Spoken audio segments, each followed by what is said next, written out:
Sussex lose 15 wickets in a day as pairs ripen.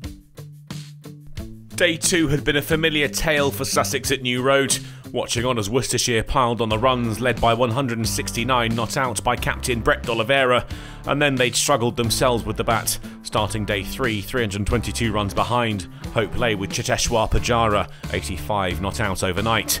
Off the back of a match-saving double hundred, Pujara would raise his bat once more, this time as he breached 3 figures early in the first session of the day. Leach pulled for 4, the India international doing his best for his side.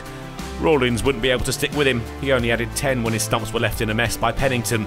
Pujara rocked onto the back foot. Barnard pumped through point. Sussex up to 200. That was that for Pujara though. Pennington with the key wicket. The catch for Pollock, comfortable in the slips. Stewart started with intent. He was looking to mount a counter-attack with early boundaries, including this 6 launched down the ground off Baker. He put on a quick-fire 18 off 20 when Barnard brought an end to his fun, caught by Pollock in the cordon. Crocombe tried the same, using the long levers to put 250 on the board, but the innings was approaching its conclusion, and Crocombe could do little about it. Alsop run out looking for a quick single, Pennington with the inch-perfect throw. It was all done in the next over. Burrows out LBW for a duck to Morris. Sussex all out for 269, trailing by 222, and D'Oliveira had a decision to make over lunch, with a follow-on a possibility. Outside of the innings of Pujara and Clark, there wasn't much for Sussex to enjoy. 4 returns of naught, including opener Orr and Mohammed Rizwan, and only 2 other batters had breached 20. Leach had taken the most wickets for the pairs, finishing with 4 for 60. D'Oliveira was going for it, the follow-on enforced.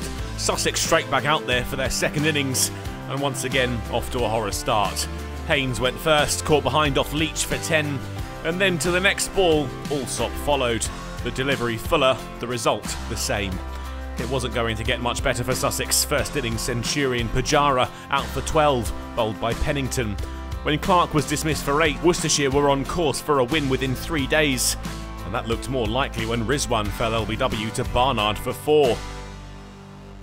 Orr and Rawlins were searching for the sanctuary of the tea break, but they couldn't make it. Rawlins sent back by the opener, Barnard with the throw, Baker did the rest. That left Sussex 93 for 6 at tea, trailing by 129. They had 3 figures on the board after the break with a booming 6 from Stewart.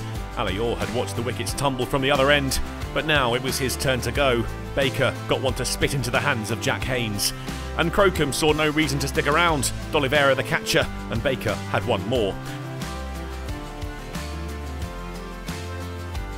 Atkins and Stewart were stubborn, denying the pairs and hoping to at least force it to a final day, but they were down to their last wicket and still 64 behind when the captain did it himself. Atkins out, caught by Pennington for 17.